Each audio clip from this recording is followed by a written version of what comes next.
Hi hello నమస్తే welcome to sign media. Present మనతో పాటు తెలంగాణ ఆంధ్ర రెండు రాష్ట్రాలలో ప్రశ్నించే గొంతుకైనటువంటి ఏకైక వ్యక్తి సుక్క రామనరసన గారు ఉన్నారు.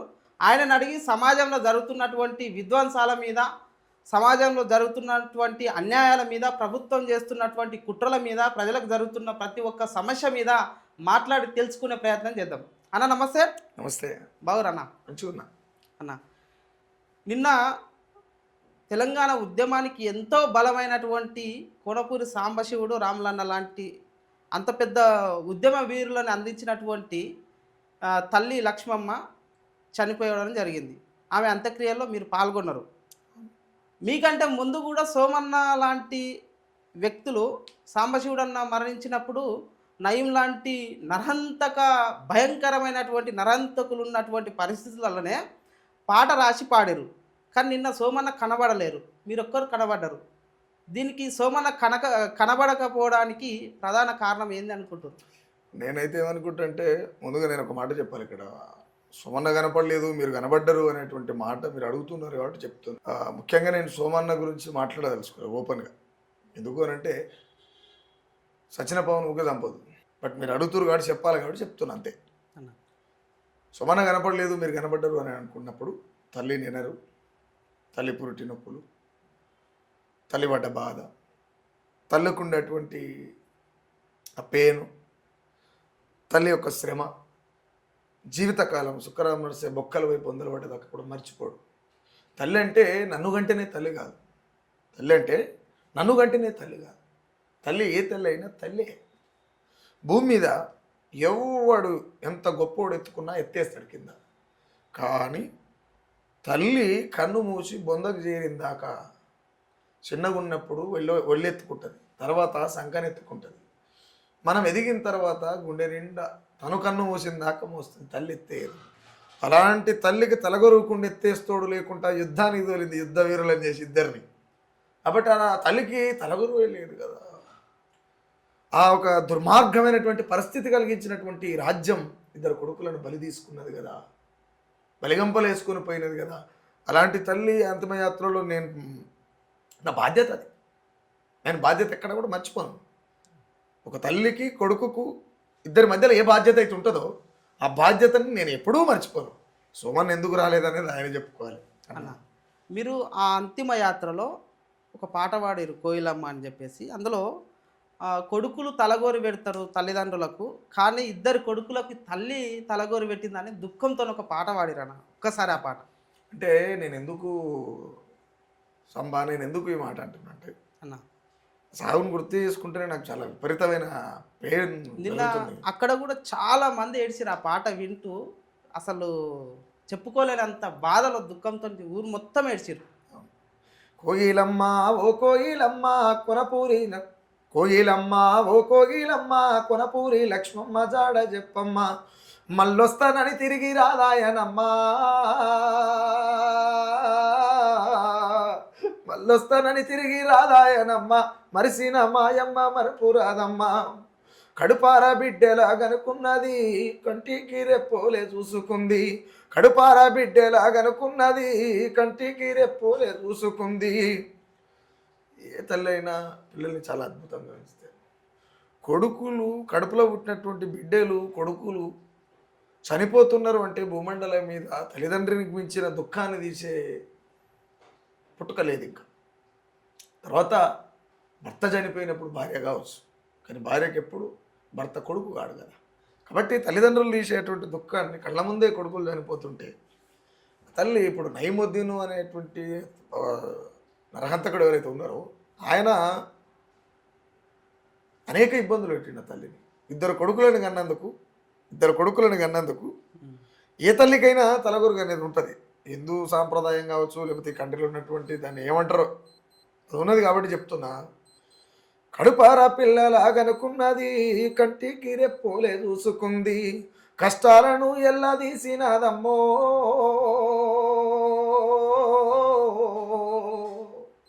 తల్లి కడసూపు నోసని తల్లాయనమ్మో,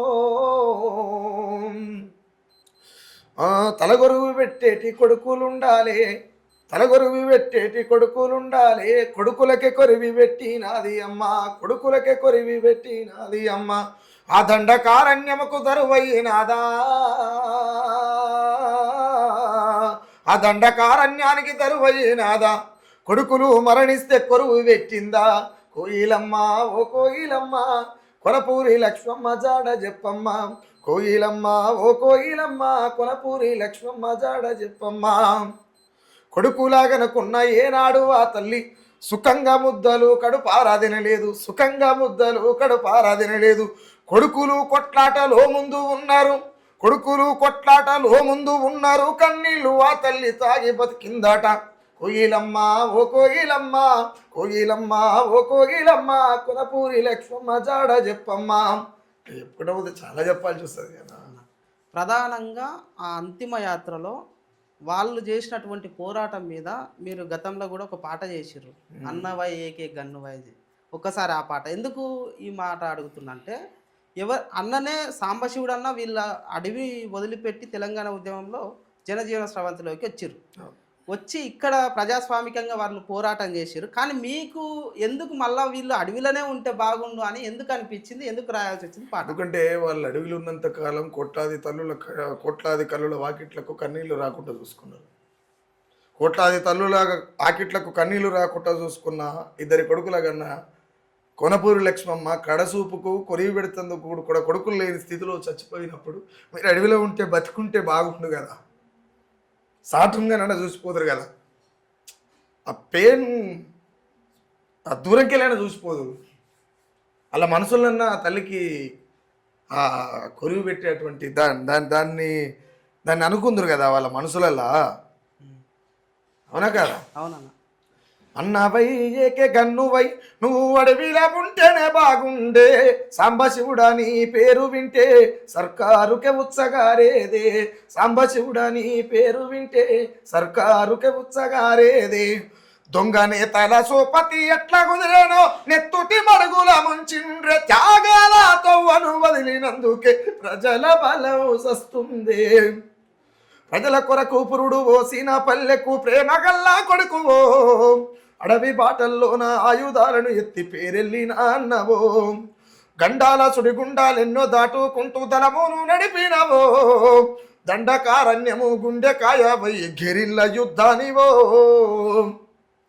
అడవికి అడుగులు నేర్పిన అన్నల ప్రాణాలు తీస్తున్నారే, అడవికి అడుగులు నేర్పిన అన్నల ప్రాణాలు తీస్తున్నారే. నడివుళ్లకు వచ్చి న్యాయాన్ని అడిగితే అర్బను నక్సలైట్ అంటున్నారే. అన్నవై ఏక గన్నువై, నువ్వు అడవిలా ఉంటేనే బాగుండే, సాంబశివుడా నీ పేరు వింటే సర్కారుకే ఉత్సగారేదే.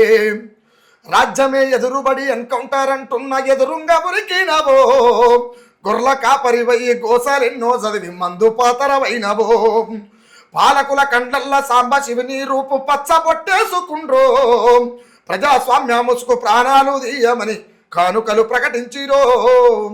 ఆకాశమే ఉరిమినట్టుగా ఇలన్నాడివంత గనబడ్డవో, ఆకాశమే ఉరిమినట్టుగా ఇలన్నాడివంత గనబడ్డవో, ఎత్తుగడల పైన నిప్పుల వంతెనై నిలువెల్ల తెగువ నీవో. అన్నవై ఏకే గన్నువై, నువ్వు అడవిలో ఉంటేనే బాగుండే, సాంబశివుడా నీ పేరు వింటే సర్కారుకే ఉత్సగారేదే. ఎండిపోయిన మాను ఎదలపై నెత్తురు నీళ్లు మోసుకున్నదో, నీళ్ళాడలేక అల్లాడుతూ అడవి ఒడిజాపి కూసున్నదో. అన్నారా మీ ఊపిరే అడవికి జీవి గంజైనదో, జీవనదులల్లా నెత్తురు నింపితే జీవెళ్ళిపోతున్నదో. పాలకుల ఎంతకుల ప్రతిరూపమై మీ ప్రాణాలు తీసినారో, పాలకుల ఎంతకుల ప్రతిరూపమై మీ ప్రాణాలు తీసినారో. పేద పేగల పైన పెత్తనాలను చేసే, పేద పేగుల పైన పెత్తనాలను చేసే కొడుకులకు అడ్డు లేదో. అలాంటప్పుడు వాళ్ళు అడవులు ఉండాలని కోరుకుంటారు కదా అన్న, అట్లా రాసింది పాట. ఈ పాటలో మీ లోపల ఉన్నటువంటి ఆ భావోద్వేగం మీ కళ్ళలో కనిపిస్తుంది, కన్నీళ్ళు కూడా పెట్టుకుంటారు. చాలామంది కోరుకున్నది కూడా అదే అనుకుంటా. మీ పాట ద్వారా ఇంకా బహిర్గతం అయ్యింది, వాళ్ళు అడవిలో ఉంటేనే బాగుండి ఇక్కడికి వచ్చి నరహంతకుల చేత మరణించబడ్డారు అని చెప్పేసి చాలామంది తెలంగాణ ఆంధ్ర రెండు రాష్ట్రాలలో చాలామంది బాధపడ్డారు. అన్న నెక్స్ట్ కిడ్మ మీద మీరు ఒక పాట చేసిర్రు. అవును. కన్నీళ్లకు కడుపై పుడితే ప్రసవిస్తే అని చెప్పేసి. అవును. ఈ పాట ఎందుకు చేయాల్సి వచ్చింది? అంటే ఎందుకు చేయాల్సి వచ్చింది అనేటువంటిది ఏముంటుంది, తల్లికి బిడ్డకున్న సమాంతరం. ఉమ్, ఇప్పుడు అణగారిన జాతులు ఏవైతే ఉన్నాయో, అణగారిన జాతులు ఏవైతే ఉన్నాయో, ఒట్టడి వర్గాలు ఏవైతే ఉన్నాయో, పీడనకు గురైనటువంటి వర్గాలు ఏవైతే ఉన్నాయో, అవన్నీ కూడా విప్లవం అనేది వాళ్ళ జీవితం. విప్లవం అనేది వాళ్ళ జీవితం. సుఖరామ నరసే పాట ఎందుకు రాసినామంటే, నా జీవితమే విప్లవం. జిగజిగల ముళ్ళతోని అల్లాడుతున్న పసిపాప ముళ్ళ పొదలల్లో దొరికిన ఆ పసికందుకు పాలియలేనటువంటి తల్లిని చూసినప్పుడు, తల్లికి పాలియలేనటువంటి తల్లిని చూసినప్పుడు కష్టం ఏమున్నదో కానీ కానుపైతే కాసింది కదా. కష్టం ఏమున్నదో, ఇష్టమో కష్టమో, ఇష్టమో కష్టమో కానుపైతే కాసింది. కానుపు కాసిన పసిగుడ్డు ముళ్ళ పొదలల్లో మూలుగుతూ మూలుగుతూ మూలుగుతూ గండు చీమల కడుపుల పిండమై కనబడుతున్నది. ఆ నెత్తురు మాంసాలనే గండు చీమలు తినేస్తాయి. అట్లా చూస్తున్నప్పుడు ఆ గండు చీమలు ఇక్కడ రాజ్యం అయితే, ఆ గండు చీమలు రాజ్యం అయితే, ఆ ముళ్ళ పొదలలో ఉన్నటువంటి బిడ్డ హిడ్మా అయితే, ఆ బిడ్డని అడవిలో వదిలేసినటువంటి తల్లి ఆ హిడ్మా వాళ్ళ తల్లి అయితే, నిజంగానే అడవి అనువనువు తెలుసు హిడ్మాకు. ఒక్క హిడ్మా అని కాదు, చాలా గొప్ప గొప్ప వేలాది మంది హిడ్మలు పుట్టిర్రు. వేలాది హిడ్మల్ని అతి కిరాతకంగా రాజ్యం ఎన్కౌంటర్ల పేరు చంపేసింది. హిడ్మా అడవిలో వదిలిపెడితే పులి, టైగర్ అంటారు, ఇంగ్లీష్లో ఏమంటారు, అట్లా ఈ ఆటవిక నాగరిక సమాజంలోకి వచ్చి అడుగుపెట్టింది కాబట్టినే హిడ్మాకు మరణం దరిచేరింది. అడవిలో ఉంటే అనుమానం తెలిసినవాడు కదా, అడవిలో ఉంటే అనుమానంలో తెలిసినవాడు. అడవిలోకి ఎంత పెద్ద వింత జంతువు అయినా పులి ముంగల పంజా విసురుతంటే నడవదు. పులి ముంగల పంజా విసురుతంటే నడవదు. హిడ్మ కూడా గంతే. కోవట్ ఆపరేషన్లో భాగంగా ఆయన పట్టుబడ్డాడు. ఆయనని రాజ్యం చిత్రహింసలకు గురి చేసి చంపేయడం జరిగింది. ఆ తల్లి, ఆ హిడ్మ వాళ్ళ తల్లి ఆ హిడ్మకు పాలిచ్చినటువంటి రొమ్ములను కప్పుకుట్టేందుకు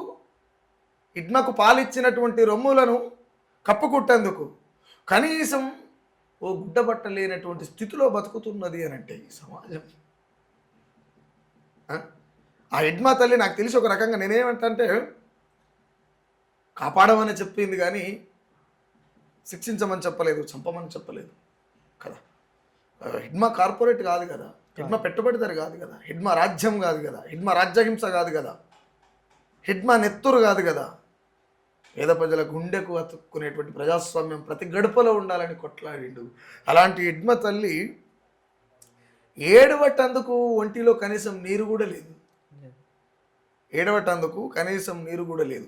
ఆ తల్లి కంటపొంటి జరుగుతున్నటువంటి ఆ కన్నీటికి కడుపు అయితే మళ్ళీ ఎవరు పుడతారు? హిడ్మా పుడతాడా, లేకపోతే రామనరసే పుడతాడా, ఇంకోడైనా పుడతాడా అనేటువంటి కోణంలో ఆపరేషన్ కగార్కు అంటే మోదీ అమిత్ షా తీసుకున్నటువంటి ఏదైతే 2026 మార్చు ఎండింగ్ వరకు నక్సలైట్లను అంతం చేస్తామనే నిర్ణయం తీసుకుర్రో, ఆ నిర్ణయానికి హిడ్మ పాటతో సవాల్ ఇచ్చింది అనుకోవచ్చా రామనరసమ్మ? అనుకో. ఎందుకంటే అందులో ఉన్నటువంటి బాగా చెప్పారు.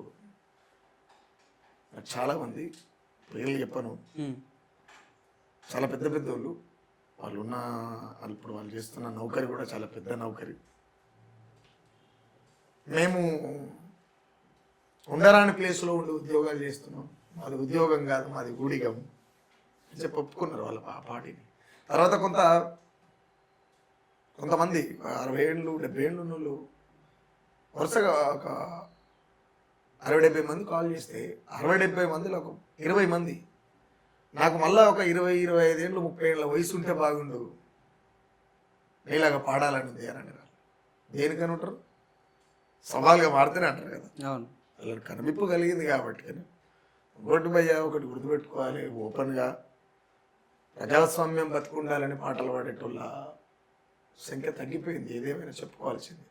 ఇక చివరిగా చాలామంది అంటున్నారు, అది ఎంతవరకు నిజం అనేది నేనైతే ఒప్పుకోను. కానీ సుఖరామ్ నడిసే ఒక్కడు ఉన్నాడు, సుఖరామ్ నడిసే ఒక్కడు ఉన్నాడు, సుఖరామ్ నడిసే ఒక్కడేం లేడు. చాలామంది ఉన్నారు, కొంత సంకోచిస్తున్నారు, పరిస్థితులు సందర్భం కోసం వెయిట్ చేస్తున్నారని అనుకుంటున్నా. నేను ఒక్కరినున్ననే మాట తప్పు. చాలామంది ఉన్నారు, చాలామంది చేస్తారు. అన్న మీరు మొన్న పాక హనుమంత్ అన్న అంతిమయాత్ర మీరు పాట పాడారు. అంటే ఆ కోణాన్ని చూస్తుంటే తెలంగాణ ఆంధ్ర రెండు రాష్ట్రాల ప్రజలకు నాతో కూడా చాలా మంది చెప్పారు, ఒక గద్దరన్నం చూసినట్టు కనిపిస్తుంది, ఇట్లాంటి కార్యక్రమాలకు ఎవరు పోతున్నారు, ఎవరు భయపడి ఎవరిని ఎంత వాడు ఉన్నాడు, మీరు ఒక్కడు పోయి ఆ సావుని ఆ కార్యక్రమాన్ని మొత్తం భుజాన్ని వేసుకొని నడిపించినటువంటి సందర్భం.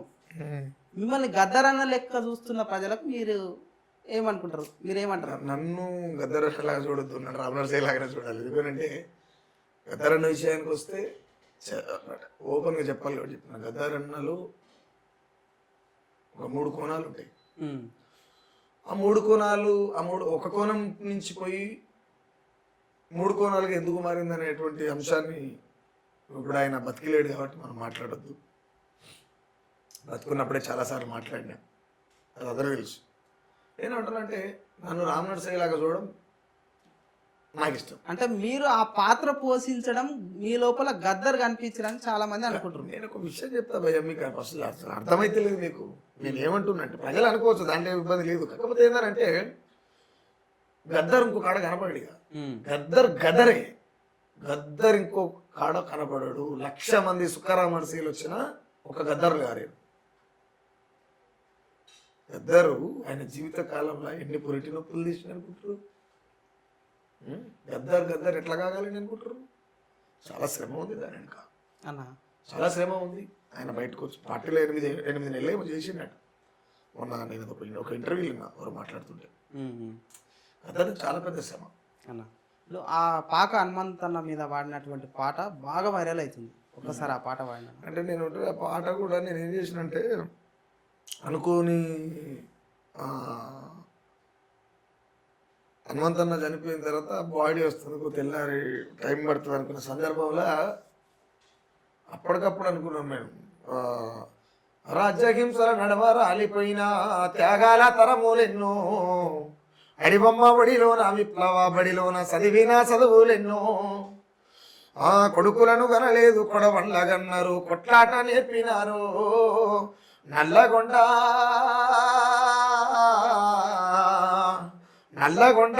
కడుపు నిండా చండూరు మండలం పుల్యంల గ్రామం, ప్రజాయుద్ధం పాక హనుమంతును విప్లవ యోధుని గన్నదము, మూటగొట్టే తండ్రి కాయ కష్టం నేర్పింది విప్లవ పౌరుతత్వం, తడబాటే లేకుండా అడుగులేసి ఆయుధాన్ని అన్న ఎత్తి పట్టి.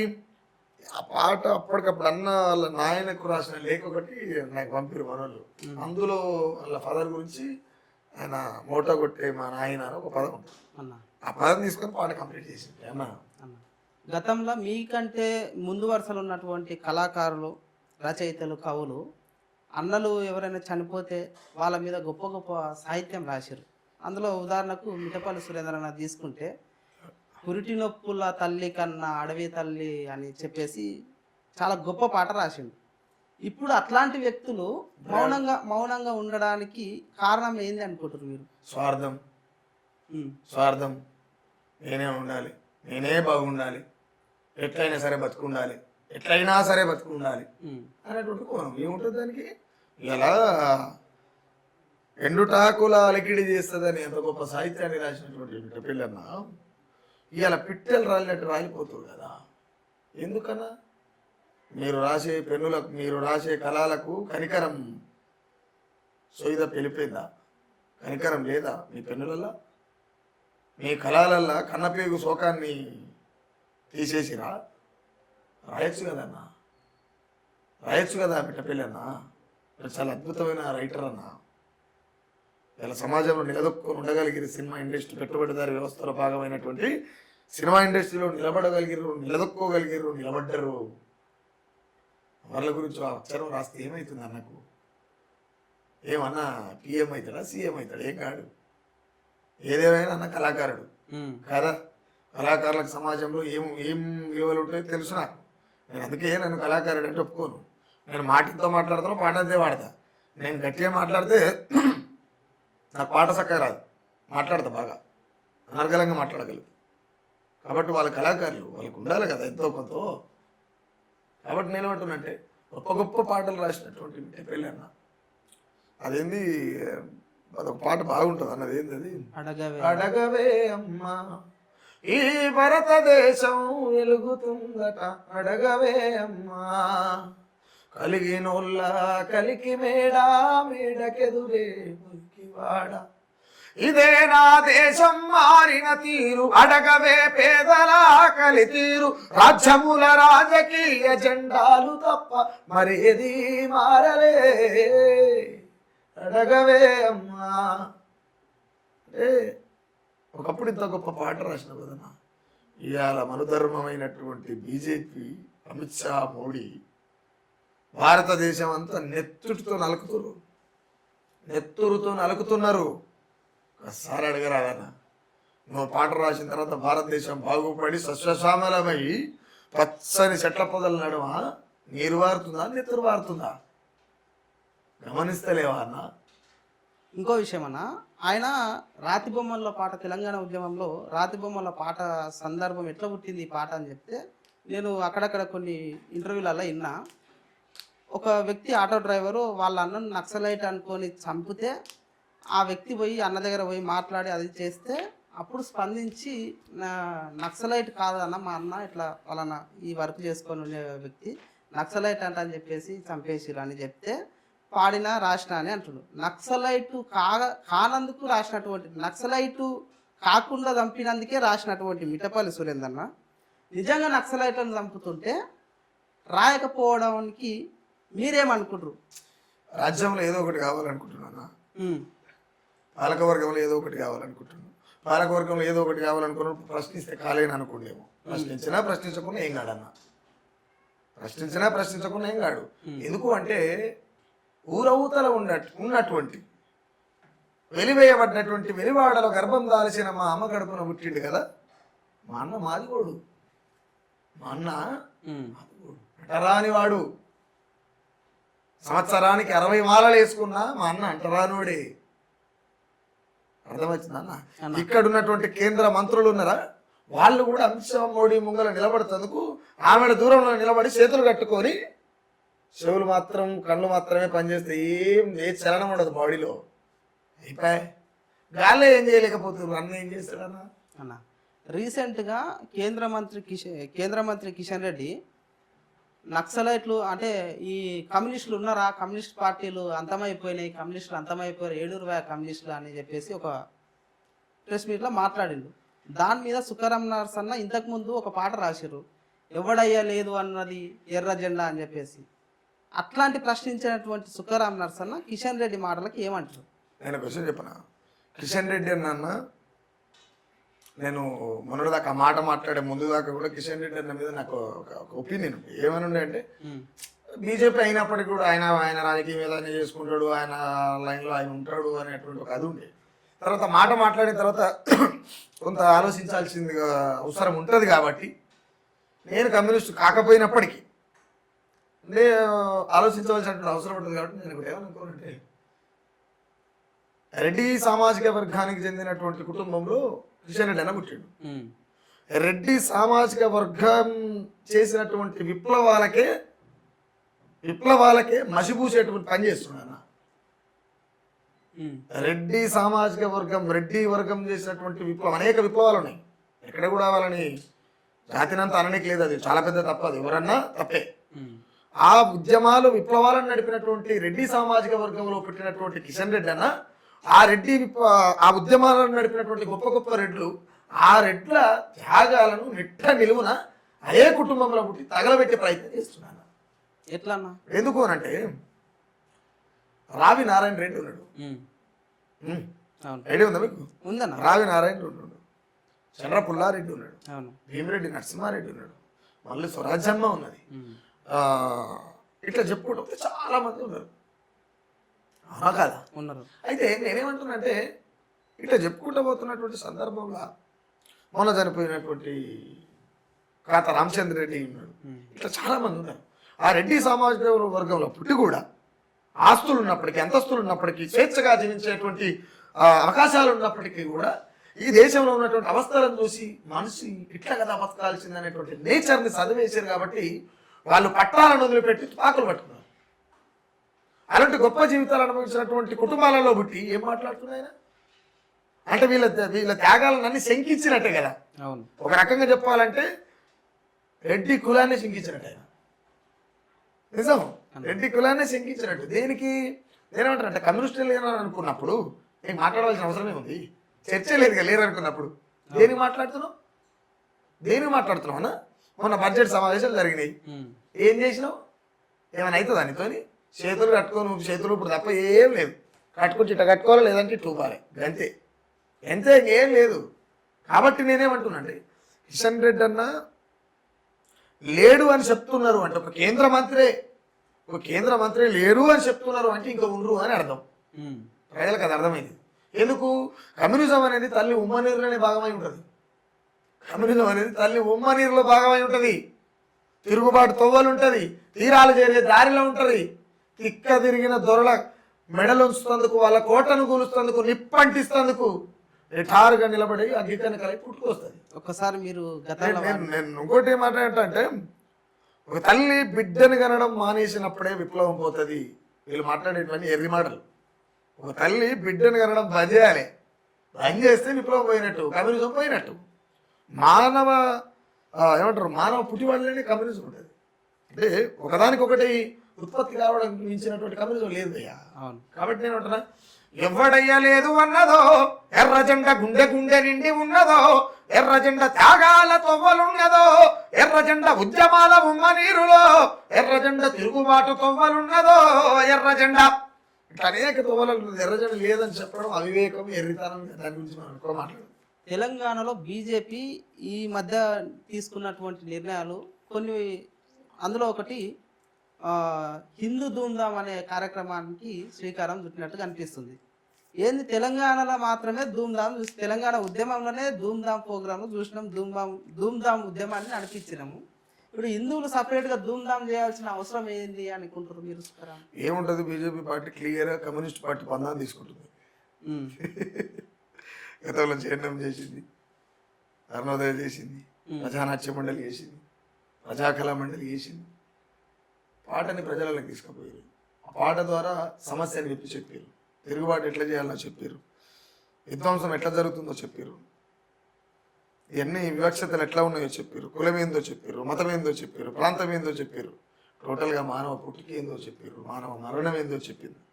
ఏ కమ్యూనిస్టు పార్టీ అయితే ఏ ఫిలాసఫీ తీసుకొని ప్రజలలో పోయి ప్రజాస్వామ్యం కోసం కొట్లాడి ప్రాణాలు అర్పించిందో అదే ఫిలాసఫీని పట్టుకుని అనుకోవాలి. అంతే, ఏం లేదు. వాళ్ళకేం గత్యంతర. రాముడు తప్ప ఏం తెలియదు కదన్నా. రాముడు తప్ప, మా తండ్రి రామయ్య తప్ప వాళ్ళకేం తెలియదు. మీరు రీసెంట్ గా ఒక పోస్ట్ పెట్టిరన్నా, అయోధ్య రామయ్య అని చెప్పేసి. ఏమైనా పాట చేస్తారా, లేకపోతే మీరు రాముని భక్తునిగా మారబోయే అవకాశం ఏమైనా ఉందా?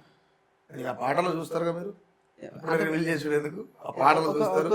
రెండు లైన్. ఏం లేదు, మా తండ్రి రామయ్య, మా తల్లి సీతమ్మ, మా అయోధ్య, దానిపైన ఒక సాంగ్ చేస్తున్నా. దానికి సంబంధించి నేను రేపు మాల కూడా వేసుకోబోతున్నా అన్న. మాల కూడా వేసుకుంటా. అంటే ఓన్లీ షూట్ కోసమా, లేకపోతే కంటిన్యూ? అది రేపు పొద్దుగాల చూస్తారు మీరు అన్న. ఇప్పుడు ఏ పనికి లేదు, రేపు పొద్దుగాల చూస్తారు. ఎందుకంటే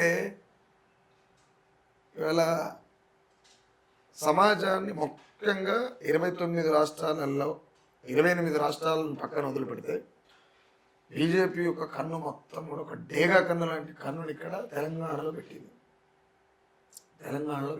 తెలంగాణలో పట్టు సాధించడం కోసం అనేక చేస్తుంది. ఇక్కడ ముఖ్యంగా బీజేపీ పార్టీ కూడా ఏంటంటే ఇక్కడ ఉన్నటువంటి కవులు కళారూపాలు ఎక్కడ ఉన్నాయి. ఇక్కడ ఉన్నటువంటి కళారూపాలు తీసుకొని ఎట్లయితే విప్లవోద్యమం ప్రజల్ని కనువిప్పి చేసిందో అదే తరహాలో అవాస్తవాన్ని వాస్తవాన్ని చూపించేటట్టు పాటలు రాపించి ఈ కళాకారులని రెచ్చగొట్టి, కళాకారుల పిర్రనిచ్చి రెచ్చగొట్టి పబ్లిక్లకు తోలుతారు. దాంట్లో భాగంగానే రేపు హిందూ ధూమ్ధాంలో రకరకాల ధూమ్ధాంలు పెట్టే పరిస్థితిని ఏర్పాటు చేస్తారు. ఇప్పుడు ఈ పాటలు పాడే కళాకారులు ఎవరైతే ఉన్నారో, ఏ కులాలు అయితే ఉన్నాయో, ఫస్ట్ వాళ్ళు హిందువులా లేదా అనేది మీరు ఇచ్చే సందేశం ఏంది వాళ్ళకు? వాళ్ళు హిందువులు గారు, హిందువులు కాంది హిందూ ధూమ్ధాంల మీద ధూమ్ధాంలకు వాళ్ళకి అవసరం ఉంటే తీసుకుపోతారు, వీళ్ళకి అవసరం ఉంది కాబట్టి పోతారు, అంతే అంతే. ఇప్పుడు నేను హిందువునేనా? కాదు. నేను ఎందుకు అంటున్నా హిందువునేనా అని? నేను ఈ దేశ సగటు భారతీయుని. నేను హిందువుని ఎందుకని అంటున్నా అంటే, నేను హిందువుని అయినప్పుడు నేను అంటరాను ఎందుకైనా? నేను గర్భగుళ్ళకి రానియలే, ఎందుకు నన్ను పాఠశాలకు రానియలేదు? ఇప్పుడు మనం ఈ మాట అన్న తర్వాత ఎవరు రాణిస్తారైనా సన్నాసులు కింద కామెంట్లు పెడతారు. అవును, తెలవని సన్నాసులు పెడతారు, జియో బ్యాచుటతోటి ఉంది. మానసికంగా ఆర్థికంగా ఇబ్బందులు పెట్టే ప్రయత్నం చేస్తుంటారు ఏం తీయలేక. అయితే నేనేమంటున్నానంటే, నేను హిందువుని అయినప్పుడు నేను అంటరాను ఎందుకైనా నాకు ఆన్సర్ కావాలి. ఓని అంటరా హిందువులు అనేటోళ్ళు ఏ కులాల వాళ్ళు? హిందువులం అనుకుంటోళ్ళు ఏ కులాలు? ఈ ఈ యొక్క కార్యక్రమానికి పార్టిసిపేట్ చేయాలి, చేస్తాం అనుకునేటోళ్ళు ఎవరైతే ఉన్నారో వాళ్ళు ఫస్ట్ ఆఫ్ ఆల్ గుండె మీద చేసుకుని మేము ఎవరం? మా అమ్మ వాళ్ళ అమ్మ గర్భానికి లేనటువంటి అంటరానితనం మా అమ్మ గర్భం ఎందుకు ఉంది అనేటువంటి ఆలోచన ఈ సన్నాసులకు కలగాలి కదా. కలిగినప్పుడు అది అర్థమవుతుంది. నా నోరుతో చెప్పించి ఎందుకైనా అన్న గతంలో షర్మిల పార్టీ పెట్టి మీ ఒక పాటతోని కనుమరుగు అయిపోయింది. తెలంగాణ ప్రజలంతా, తెలంగాణ ఆంధ్ర రెండు రాష్ట్రాల ప్రజలు ఇది బలగుద్దినట్టు నమ్ముతారు. సుఖరామ్ నరసన పాటతోని షర్మిల పార్టీ ఖతమైపోయింది అనే అంశాన్ని బలగుద్దినట్టు చెప్పగలుగుతారు. అంటే వాళ్ళ నాయన కూడా గతంలో రాజశేఖర్ రెడ్డి 2 సార్లు ముఖ్యమంత్రి అయ్యాడు. ఇప్పుడు కవితక్క, కేసీఆర్ గారు కూడా 2 సార్లు ముఖ్యమంత్రి. ఇద్దరు ముఖ్యమంత్రుల బిడ్డలు పార్టీలు పెట్టి ఇప్పుడు జనం లోపలికి పోయే కార్యక్రమాన్ని చేస్తుంది. గతంలో షర్మిలక్క చేసింది అయిపోయింది, ఇప్పుడు కవితక్క చేస్తుంది. కవితక్క కూడా షర్మిల లాంటి పరిస్థితి ఏర్పడుతుందా కవితక్కకు? అంటే ఏం చెప్తారు? కవితక్క అంటే మీ చిన్నమ్మ బిడ్డ, పెద్దమ్మ బిడ్డ అంటే అందరు అంటారు కాబట్టి ఆమెను అదే ఎవరామంటుంటే కవితక్క ఎమ్మెల్సీ కవితక్క కల్వకుంట్ల చంద్రశేఖరరావు బిడ్డ. అయితే నేనేమంటానంటే, ఎందుకు ఇట్లా అడిగినా అంటే, అన్న దేశంలో ఎవడు పార్టీ పెట్టినా ఎవడు సంఘం పెట్టినా ఏం చేసినా అనగారిన కులాలు ఓన్ చేసుకుని మరి మాట్లాడతాయి. వాళ్ళ ఇంట్లో పుట్టినట్టే. ఇప్పుడు మీరు కూడా ఎట్టిన అడిగారు, వాళ్ళ ఇంట్లో పుట్టినట్టే. బాపు కేసీఆర్ అని పాటలు రాస్తారు, వాళ్ళ తండ్రులు ఏడబెడతారో తీసుకుపోయి. బాపుగా ఆయనను ప్రేమించడం తప్పంటలేదు నేను. మీ భావన ఏదైతే ఉంటే ప్రేమించాలనుకుంటే ప్రేమించాలి. బాపు అని ప్రేమించవలసినటువంటి అవసరం లేదు. బాపే బాపు ఒక్కడే, ఎవరు పడితే అన్నిటికి లేదు. తెలంగాణకే బాపట. ఇది ఎక్కడ ముచ్చటే, ఇంత పనికి మాలే ముచ్చట ఇది అనొద్దు కదట. అవును. నేనేమంటున్నానంటే, ఈ అణగారిన వర్గాలే అన్ని పార్టీలను ఓన్ చేసుకుని మాట్లాడుతాయి కదా. ఈయన పార్టీ ఏది ఉండదు, వీడంతా జెండాలు మోసుడు, ఈ కణవారేసుకొని తిరుగుడు, పోస్టర్లు అతికిచ్చుడు, ఓడు గమ్ము పూసుడు, ఈ పని తప్ప ఈ కొడుకులు ఏమన్నా మైకులు చదువుడు, వైర్లు చదువుడు తప్ప ఏముండదు వీళ్ళ కాడ. నేనేమంటానంటే, కవిత నిలబడుతుందా కూలబడుతుందా అనేటువంటి విషయానికి వచ్చినప్పుడు పార్టీ పెట్టిన తర్వాత ఆలోచించవలసినటువంటి అంశం. తెలంగాణ జాగృతి అనే పార్టీ పెట్టిందా అంటే అది అనౌన్స్మెంట్ వస్తుంది, చూడాలి. మనం పార్టీ పెట్టిన తర్వాత మాట్లాడాం. విడిచిపెడతాడు అన్న సుఖరావు. అదే అంటున్నా నేను, షర్మిల మీద పాట వచ్చింది. ఒకటే గుర్తుపెట్టుకో, ఈ దేశం హిందూ మతం నమ్ముతున్నటువంటి రామబాణం ఎటు దిగుతుందో ఎటు పోతుందో తెలియదు, కానీ సుఖరామ్ నడిసే బాణం బరాబరిగా సమస్య ఏడుంటే కరెక్ట్గా దిగుతుంది అంటే డౌటే లేదు. బాధ్యత పెట్టని. నెక్స్ట్ అన్న, రీసెంట్గా Jai Bolo Telangana cinema director N Shankar అన్న ఉన్నారు. వాళ్ళ అమ్మ చనిపోయింది. ఆయన ఎంతో గొప్ప గొప్ప సినిమాలు తీసిండు. తెలంగాణ వాదం మొత్తం ఒక దిక్కుంటే, సినిమా ఇండస్ట్రీలో తెలంగాణ అనే ముచ్చట మాట్లాడితే తెలంగాణలోకి అవకాశాలు ఇవ్వలేనటువంటి పరిస్థితిలో ఉన్నప్పుడు కూడా ఆయన బలంగా సినిమా ఇండస్ట్రీ నుండి ఒక దిమ్మె లెక్క నిలబడ్డాడు జైబోల తెలంగాణ సినిమా తీసి. అంత గొప్ప సినిమాలు తీసినటువంటి డైరెక్టర్ తల్లి చనిపోతే, ఆయన తీసినటువంటి సినిమాలలో నటించిన హీరోలు వెంకటేష్ కానీ, జగపతి బాబు కానీ, మోహన్ బాబు కానీ ఎవరు కూడా ఆ కార్యక్రమంలో కనిపించలేరు, రాలేరు. అట్లాంటి వ్యక్తులకు మీరు ఏం చెప్తారు? నేను విషయం చెప్పనా, జగపతి బాబు అనేట ఆయన జయబోలో తెలంగాణ సినిమాలో ఆ టైంలో తెలంగాణకు ఉన్నటువంటి పరిస్థితులలో ఆయన చేయడం చాలా గొప్ప విషయం. ఆ విషయంలో నేను థ్యాంక్స్ చెప్తాను అన్న. రెండోటి, ఎన్ శంకర్ అన్న తల్లి మరణించినప్పుడు కనీసం కడసూపుకు రానటువంటి వాళ్ళు ఎలాంటి కనికరం లేని కమర్షియల్ కార్పొరేట్ మనుషులని అనుకోవచ్చు. ఇంకోటి, వాళ్ళు ఎట్లా అంటే సినిమాలలో ఇప్పుడు విలన్ పాత్ర చేస్తున్నాడు, ఆయన రియల్ పాత్ర ఎట్లుందో నాకు తెలియదు కాబట్టి నేను దాని గురించి ఎక్కువ మాట్లాడలేను. రెండోటి జయమ్మనదేరా అనే సినిమా విక్టరీ వెంకటేష్కు మరో జన్మనిచ్చింది.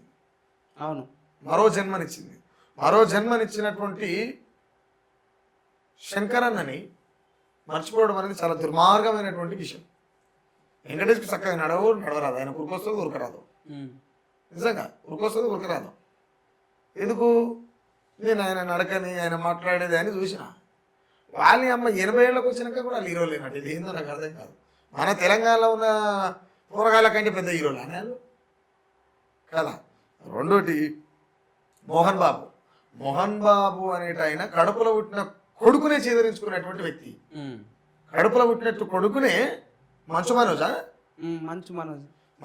కడుపులో పుట్టినట్టు కొడుకునే చీదరించుకొని మెడలు పట్టుకొని బయటికి నెట్టేసినటువంటి తండ్రి ఆయన గురించి మాట్లాడితే నాయిలో పోతుంది బ్రదర్. ఇప్పుడు ఆ వివక్షకు కులమే ప్రధాన కారణం. ఏడున్న కులం అయితే పోదు. కులం అనేది పోదు అన్న. ఎందుకంటే కులం ఉన్నది ఉంటేనే మతం ఉంటుంది, మతం ఉంటేనే కులం ఉంటుంది కదా. ఓపెన్గా నేను చెప్తున్నా బ్రదర్, నేను క్లియర్గా అందరికి ప్రేక్షకులకు అందరికీ చెప్తున్నా.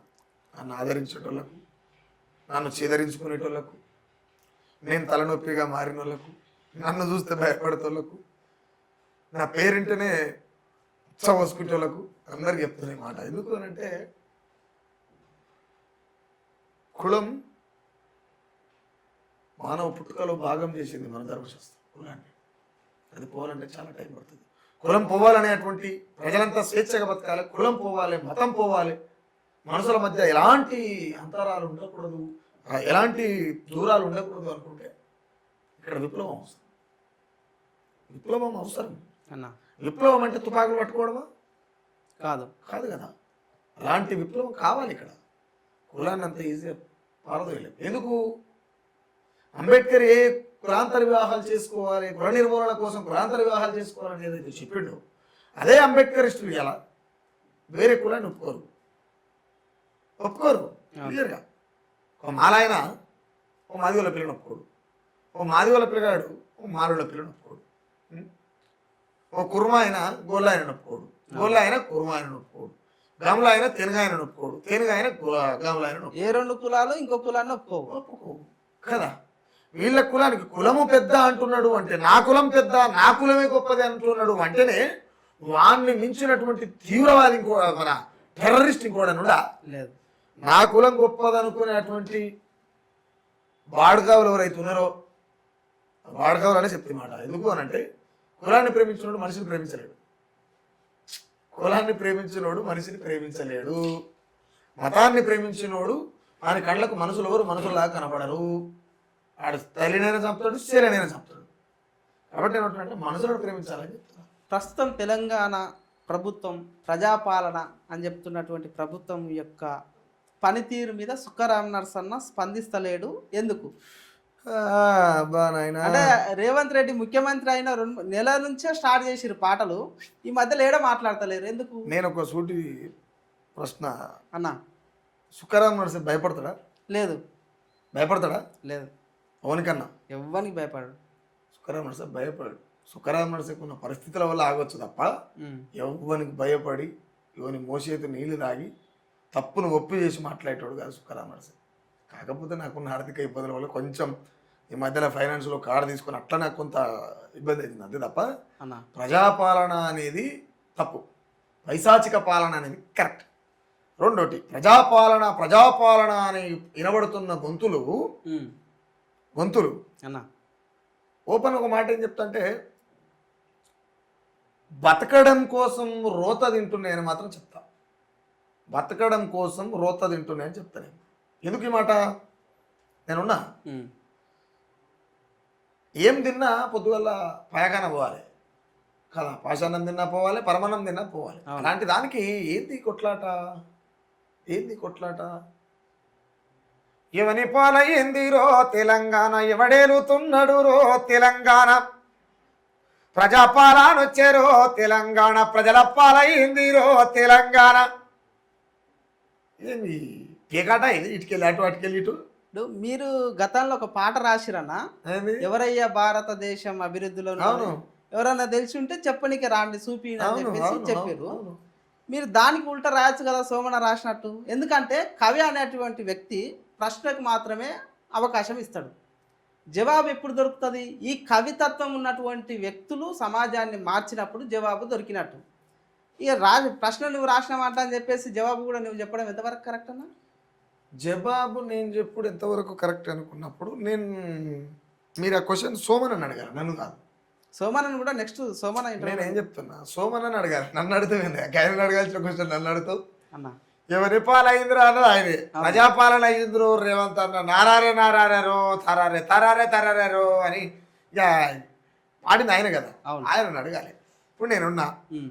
ఎవరయ్యా భారతదేశం అభివృద్ధి అయ్యింది అడిగితే చెప్పుర్రు అని అన్నా. అవును. అభివృద్ధి జరిగితే ఇక్కడ అనలు ఉండరు, ఆపరేషన్ కగారు ఉండదు కదా. ఉమ్. ఈ దేశాన్ని అంతా మూకుమ్ముడిగా దోచుకోవడంలో భాగమే ఈ విధ్వంసానికి కారణం, ఈ నెత్తుటి నదులను గుర్తించడానికి కారణం, కార్పొరేట్ శక్తుల్ని ఈ దేశంలో పెద్ద పీటేసి కుసబెట్టడానికే ఈ మారణ హోమం, ఈ విధ్వంసం, ఈ రక్తం, ఈ రక్తపాతం జరుగుతుంది కదా. ఉమ్. నేను రాసినటువంటి ఎవరయ్యా భారతదేశం అనేటువంటి పాట ఏదైతున్నదో ఆ పాట నాకు తెలిసి నా అంచనా కరెక్ట్ అయితే, ఉమ్. ఇది ఉంటుందిగా, ఏం డిలేట్ అయితే ఉంటుంది లేదుగా, కదా, 100%. నా అంచనా కరెక్ట్ అయితే ఎవరయ్యా భారతదేశం అభివృద్ధిలో ఉన్నదంది, అది నిజమైతే దేశంలో ఏమేమి మారిందో తెలపారండి.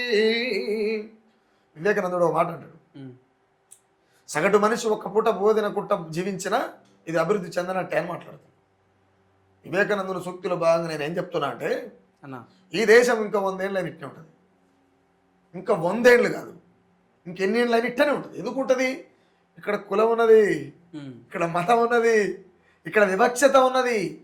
మతం కులం మధ్యన రగులుతున్నటువంటి మంటలతోనే ఈ దేశం సర్వనాశనం అయితే తప్ప బాగుపడదు.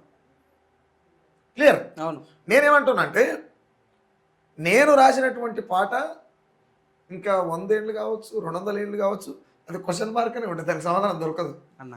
దొరకదు. ఎందుకంటే విధ్వంసమే ఉన్నప్పుడు అభివృద్ధి ఎక్కడ కనపడుతుంది? కనబడదు. టోటల్గా విధ్వంసమే ఉన్నది కదా భయ్య. అందులో భాగంగా పాట బతుకుంటుంది ఇప్పటికీ. మీరు- ఇప్పుడు నా పాటను నేను చంపే స్టేజ్కి ఎప్పుడు రాను, అన్న. నాకు నేను నిప్పు అంటించుకోను బ్రదర్.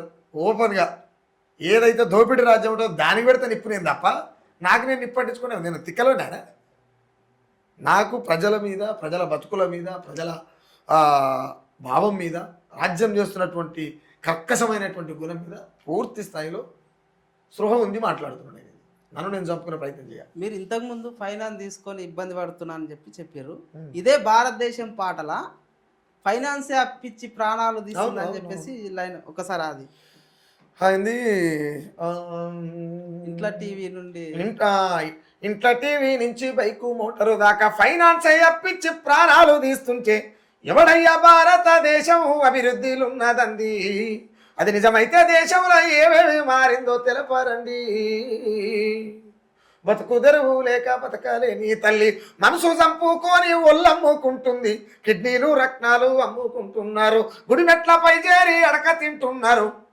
ఇంట్లో టీవీ నుంచి బైకు మోటారు దాకా ఫైనాన్స్ అప్పించి ప్రాణాలు తీస్తుంది కదా.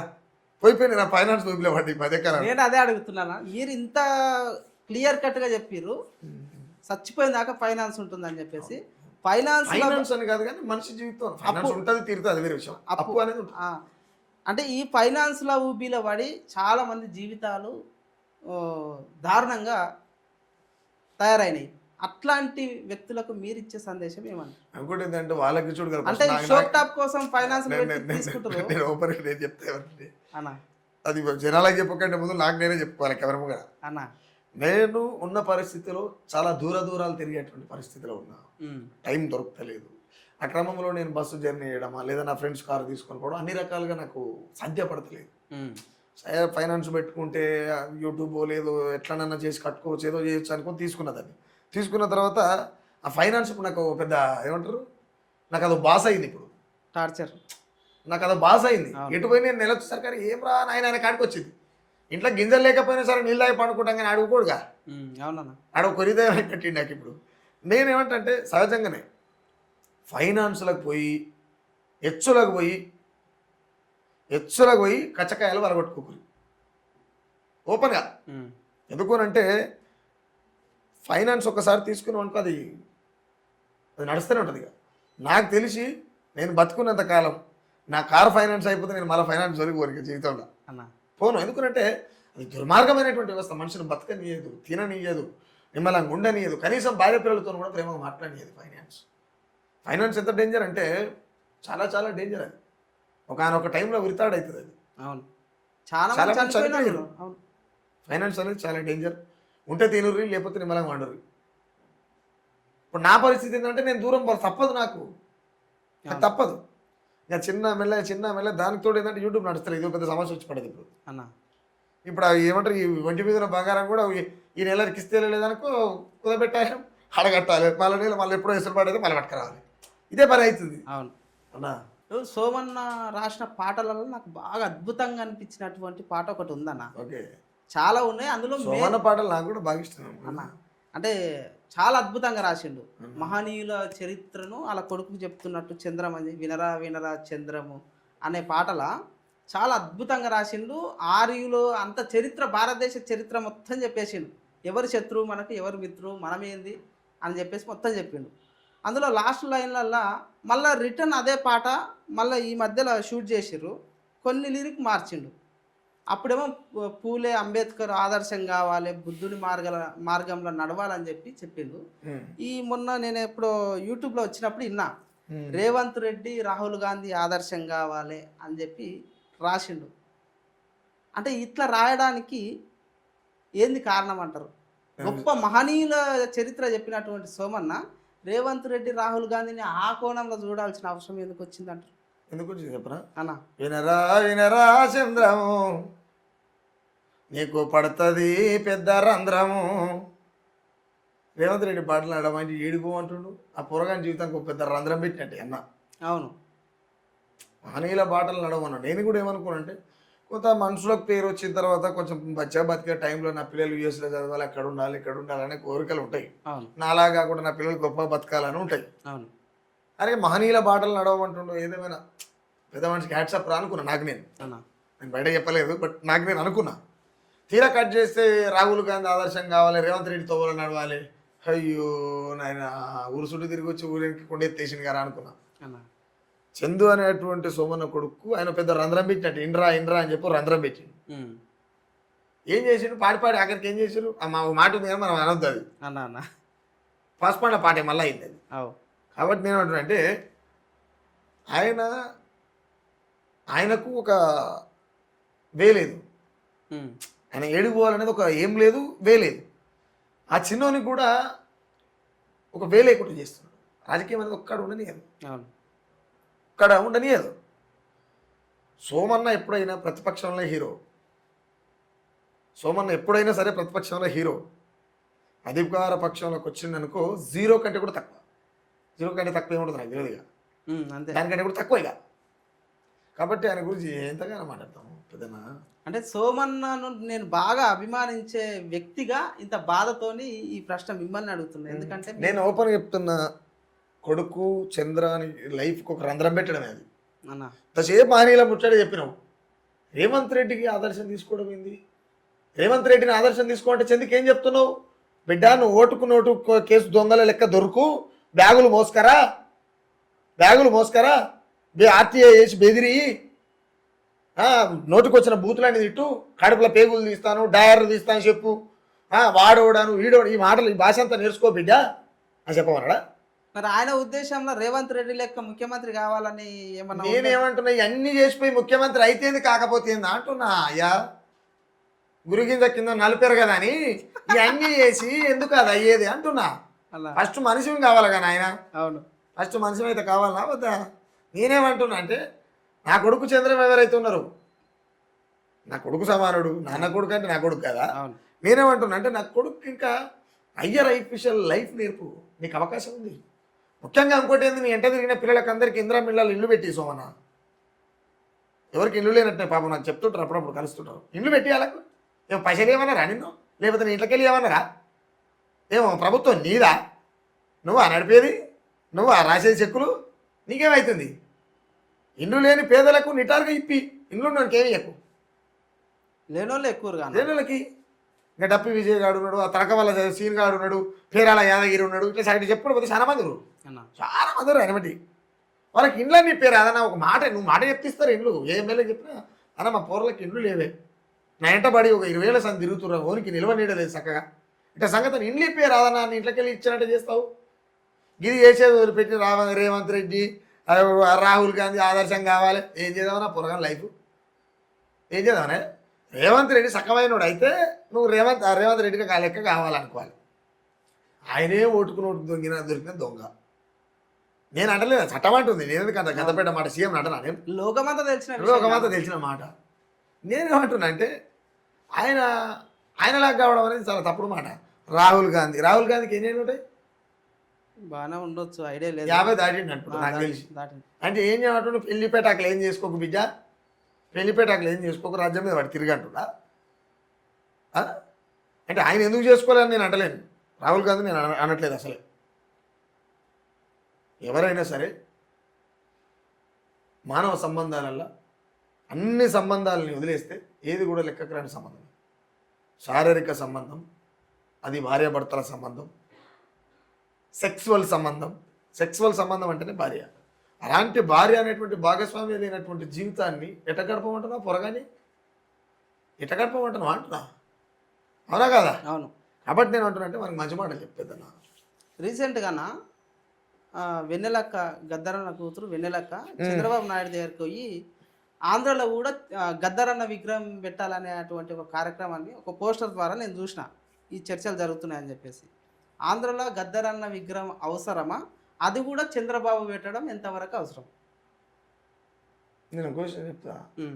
మీ క్వశ్చన్లో ఒక చిన్న క్లారిటీ మిస్ అయింది భయ్యా అన్న. ఎందుకంటే అది ఎందుకు మిస్ అయిందని చెప్తుంటే మళ్ళీ పబ్లిక్ అర్థం కావాలి కాబట్టి చెప్తా. అవునవును. ఫస్ట్ ఆఫ్ ఆల్ వెన్నెలమ్మ చంద్రబాబు నాయుడు కలిసి ఆంధ్రలో విగ్రహం పెట్టాలని పోయిందనే మాట తప్పు. ఎందుకు?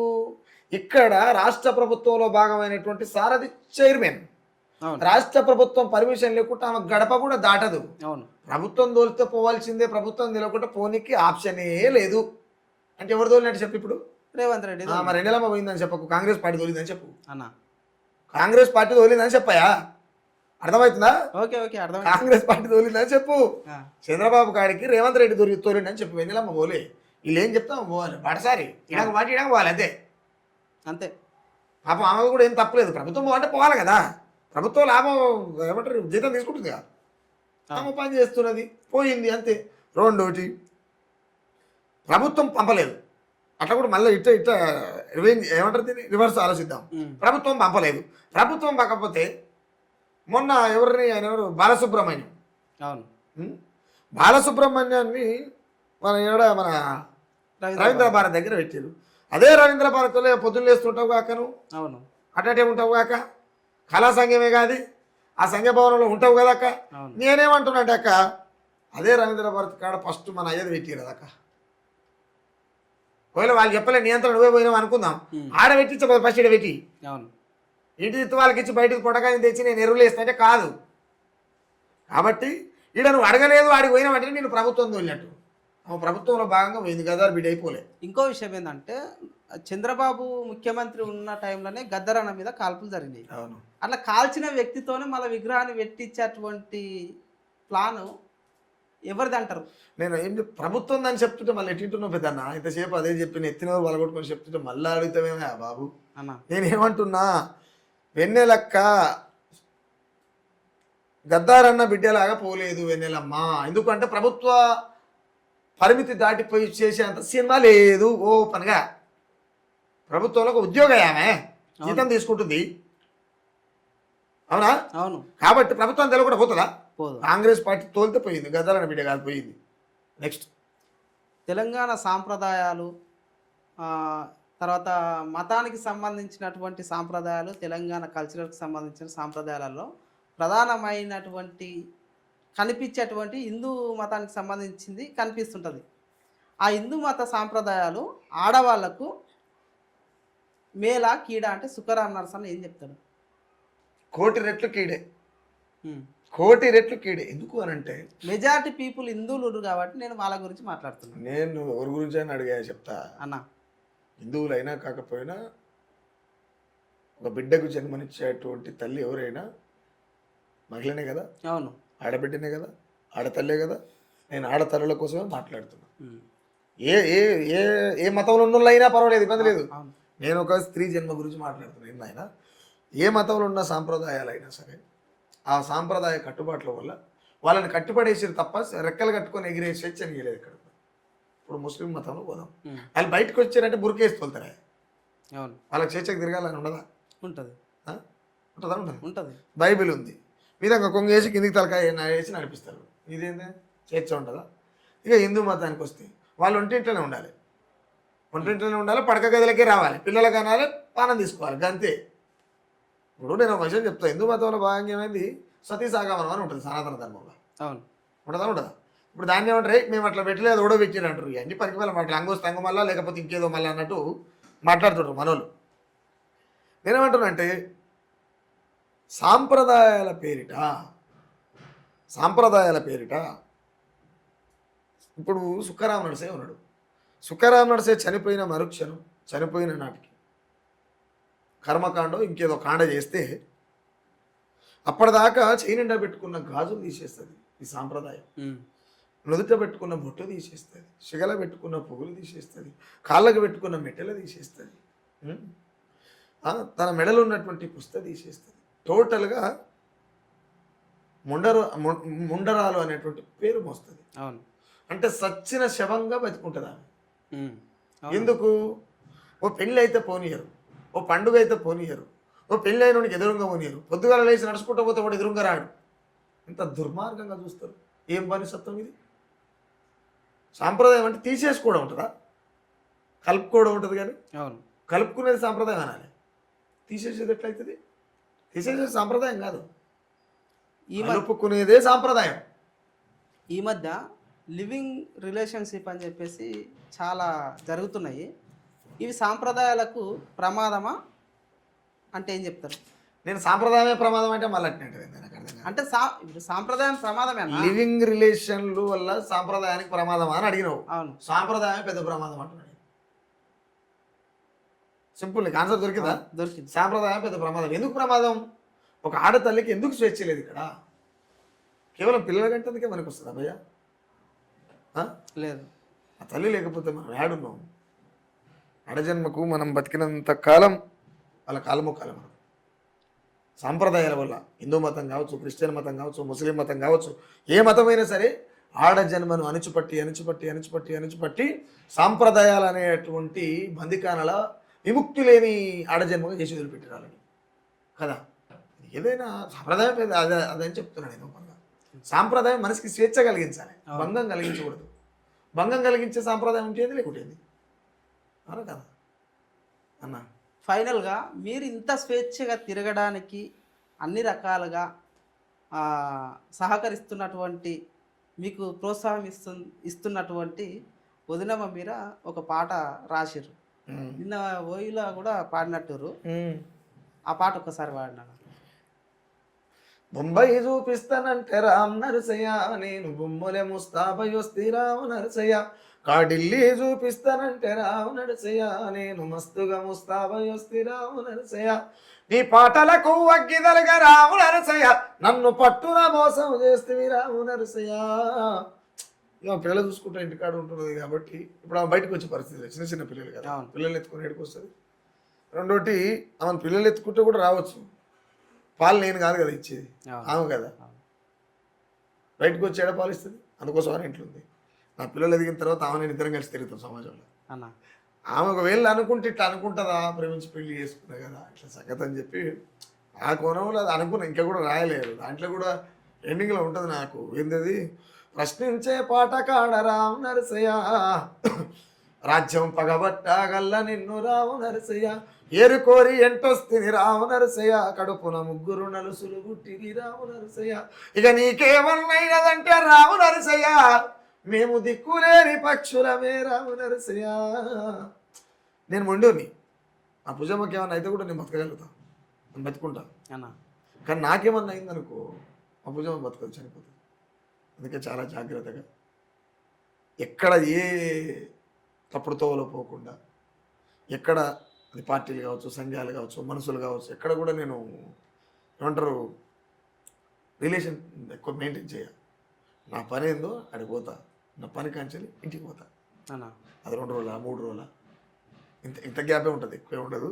మళ్ళీ పోయినా నైట్ పండుకుంటే పొద్దుగాల వాళ్ళు ఉండాలనిపిస్తూ ఉండి నేను పొద్దుగా లేచి మళ్ళీ వెళ్ళిపోతా. ఎక్కడికో కాడికి వెళ్ళిపోవాలి. ఎందుకంటే ఆ ప్రజాస్వామ్యం కావాలని కొట్లాడుతున్నటువంటి వ్యక్తులలో నేను కూడా ఒకరిని ఉన్నా కాబట్టి, నా మీద ఉన్నటువంటి బాధ్యత కూడా నేను నిర్వహించాలి కాబట్టి, సమాజం ఏదో ఒకరోజు ఖచ్చితంగా బాగుపడాలనుకుంటున్నా కాబట్టి, రేపు నా కడుపులో పుట్టినటువంటి పిల్లలు ఎదిగి వాళ్ళకు వయసు వచ్చే కాలానికి ఎంతో కొంత ఈ దేశం స్వేచ్ఛలో ఉండాలని బతకాలి కాబట్టి దాంట్లో భాగంగా తిరుగుతున్నా అన్న. ఓకే, మాకు ఇంత గొప్ప ఇంత అద్భుతమైన సమయాన్ని ఇచ్చి సమాజానికి ఎన్నో కొత్త విషయాలు తెలియజేసినటువంటి మీకు ప్రత్యేక ధన్యవాదాలు అన్న. రెండోటి నేను ఒక మాట అయితే ఏం చెప్తా, ఇప్పుడున్నటువంటి యువతకు, చదువుకుంటున్నటువంటి బిడ్డలకు, అన్న మనిషి బతకడానికి చదువు ఎంత అవసరమో నాకు తెలియదు, కానీ సంస్కారం మాత్రం ఖచ్చితంగా అవసరం. ఒక్కొక్కరికి కనీసం తండ్రిని విలువరాదు, ఒక్కొక్కరికి ఓ అన్నని విలువరాదు. ఒక సగటు మనిషి చిన్నోడా పెద్దోడా ఏమవుతుంది, అన్నాన్ని పిలిస్తే తప్పేందంట అంటున్నా. కాబట్టి నేను అంటున్నానంటే మీ ఇద్దరి మధ్యలో ఉన్నటువంటి ప్రేమలో ఏం తెలుసుకుంటే తర్వాత విషయం. నీకు తెలియని మనిషితో చాలా మర్యాదగా మాట్లాడాలి, నీకు తెలిసిన మనిషితో ఇంకా మర్యాదగా మాట్లాడాలి. ఫస్ట్ ఆఫ్ ఆల్ సంస్కారం నేర్చుకోవాలి. బళ్ళల్లో పాఠాలు చెప్తున్న పంతులకు కూడా చెప్తున్నా ఈ మాట, చదువుతో పాటు సంస్కారాన్ని కూడా బోధించండి. ఎందుకంటే ఆ సంస్కారం మీరే బోధించినప్పుడు మీ పిల్లలకి ఎట్టు వస్తుంది, రాదు. నువ్వు ఎంత పెద్ద పంతులు కానీ ఇంటికి వెనక నీ కొడుకు ఇంకోలాగా ఉంటాడు. అరే ఇంతమంది పిల్లలు తయారు చేస్తే ఏంది నా బతుకు నా కొడుకు ఇట్లా అని చెప్పి మీకు మీరు ఊరేసుకునే పరిస్థితి తెచ్చుకోకూరి. పిల్లలకు చిన్నప్పుడు సంత సంస్కారం నూరిపోయి, కులాన్ని నూరుడు కాదు, మతాన్ని నూరుడు కాదు. ముఖ్యంగా స్కూళ్ళల్లో దేవుని పరిచయం చేయదు. ఎందుకు దేవుని పరిచయం చేయొద్దు అంటున్నంటే, ఎవరి స్వేచ్ఛ లేదు, మొక్కుకోవచ్చు, తప్పులేదు. కానీ ఆ టైంలో పిల్లలకి అది చెప్పకూడదు. ఎందుకు చెప్పకూడదు? నువ్వు ఇట్లా అమ్మ నేను పరీక్ష ఆడు చదవకున్నా సరే దేవుడు అని ఎట్లన్నా పాస్ కావాలని చెప్తే ఎట్లయితాడు? అవుతుంది అట్లా కాదు. వాడు చిన్నప్పటి సరే ఇది చెప్తే వానికి నాకేం చేత కాదు సార్, నేను దేవుడా నేను దద్దామని నాకు చేత కాదు, ఎగ్జామ్ ఎట్లన్నా పాస్ కావాలి, ఫస్ట్ క్లాస్ పాస్ కావాలి, లేకపోతే మా అయ్యి చదిపోతుంది, మా అమ్మ తిడుతుంది, నాకు ఈసారి బైక్ కొనియరు, లేకపోతే కారు కొనియరు, నాకు ఇక్కడ చేసే సామి అన్నాడు. మొక్కిన తర్వాత చదవనే చదవకపాయ, వాడు ఉత్తగా దేవుని భక్తి సంకరా కదా జీవితం అంతే. కాబట్టి ఏమంటుందంటే బడిలో పాఠాలను బోధించండి, పాఠాలతో పాటు సంస్కారాన్ని బోధించండి. భక్తి వేదిక మీదకి తీసుకుపోకండి పిల్లల్ని దయచేసి. భక్తి వాళ్ళు పెద్దగా అయిన తర్వాత వాళ్ళు మొక్కుకుంటే అది వాళ్ళ ఇష్టం. కానీ చిన్నప్పుడే అది వేయడం వల్ల ఏమవుతుందంటే వాళ్ళు ఇంకా ఇంకా ఇంకా బలహీనులుగా పెరుగుతారు. బలం అనేది తెలియదు కాదు, బలం అనేది తెలియదు ఇక. లైఫ్ దేవుడే ఇక ఆ కోణంలో పెరుగుతారు. కాబట్టి పిల్లలకు చదువు, సంస్కరణ మళ్ళీ ఎందుకు చెప్తున్నంటే చదువు, సంస్కారం ఈ రెండు నేర్పితే చాలు. దేవుడు పక్కపొంటి ఉన్నా లేకున్నా ఏం కదా అన్న. ఓకే, ఇప్పటిదాకా అన్న మనతో పాటు చాలా అంశాల మీద చర్చించడం జరిగింది.